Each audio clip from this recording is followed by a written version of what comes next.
has never come back here. Even when we did not have issues for a year, we were quite free and friendly.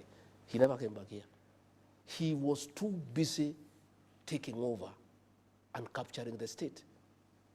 And when we get to the real business, I'll tell you how William Ruto has captured the state.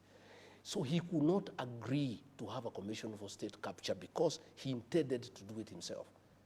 And he has perfected it and actually overdone it to a point that the country is almost crumbling, you know, to a point where now children cannot go to school because there is no money for capitation, to a point where people now are paying money to ghost hospitals, to a point where public money is being stolen and given to the deputy president to go and bribe people in broad daylight without being ashamed. You know what is shocking me, Yvonne, is impunity.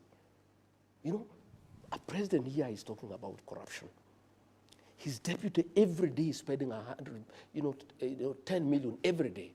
You know, money that of course he has not earned, money that cannot come from his salary or his businesses, and everybody knows this is stolen money. And they are doing it with brazen impunity without caring what the people of Kenya are saying. So corruption has become a way of life. So I'm saying, William Ruto, please respect the people of Kenya. Don't talk about corruption again, because that is an insult. Because you are the one who is leading from the front. And you are the one who is setting the example to everybody. You are the one who has inducted members of parliament and senate into corruption.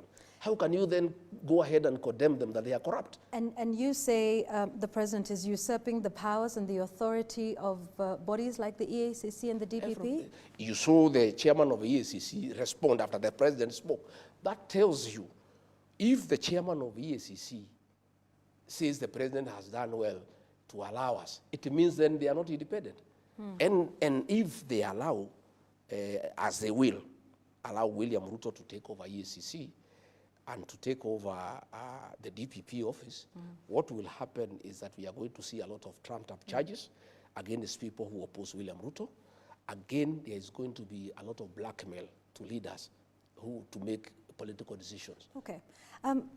I want to put it to you that perhaps this is something you're saying now that you are outside of government, and that perhaps part of the proof of EACC and the DPP doing the will of the executive was in fact proven in your case. Mr. Gachagua, shortly after the Kenya Kwanza came into office, the charges against you were dropped. The charges against then Cabinet Secretary in October 2022, Aisha Jumwa, there was a corruption case where she was accused allegedly of embezzling about 19 million shillings. There was charges against then Cabinet Secretary Mithika Linturi of attempted rape. All of those were dropped right after the election, right after you took office, right after assumption of office of these individuals. And so some would say that this is indeed proof of exactly what you're saying, that the EACC I don't know about the cases of other people. And the DPP were done in your favor. And so you are in fact a beneficiary of the executive usurping the authorities of these independent constitutional bodies. Not true. So are you saying this now because you are out of government and not a beneficiary? In my case, not true, because what happened is that the fourth administration was doing what William Ruto is doing. Okay? It was using the criminal justice system to punish those who are opposed to it. The fourth administration was unhappy that I was supporting William Ruto. Yeah? And therefore they brought charges against me and there was no evidence. So once we came into office, the DPP got to the DCI to swear an affidavit. It's on record in court and said we had nothing against this man. We were told to prosecute him. We had no evidence. Even if that matter proceeded, it would still have been dismissed by the courts, okay?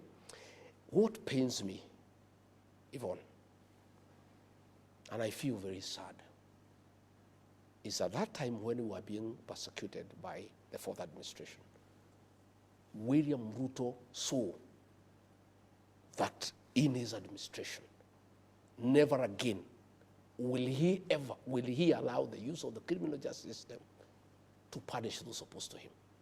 Yeah? He gave that undertaking that he'll never allow. And politics will be done the conventional way, through persuasion, and consensus and concurrence. The minute he became president, I don't know what happens to that state house. Somebody is elected, he's a good man. When he reaches there, sometimes I even get very worried of being elected president. Somebody who was a reasonable person, somebody who was saying great things, somebody who was sensible, somebody who was for the rule of law, he becomes president and becomes a monster. William Ruto gave us an undertaking, in private and in public, that under his watch, in his leadership, he will never allow the use of the criminal justice system to pursue politics. That's exactly what he's doing, And that's what I'm saying is,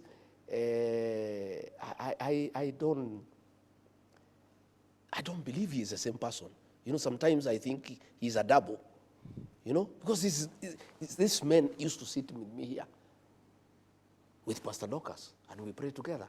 And the things he said he cannot do. Kwanzaa, he said in an interview, I will never allow anybody to punish my deputy. I will never allow anybody to lack respect for him. I will never allow anybody to do to my deputy what Uhuru Kenyatta has done to me. He not only did the same, but he went ahead to do what Uhuru Kenyatta never did to him, to pay people to throw him out of office. And this is the same man. So sometimes, I don't know whether he's the same person. Sometimes I get lost. Why do you think, so you're saying the president punished you? I'm saying what he had said he would never do.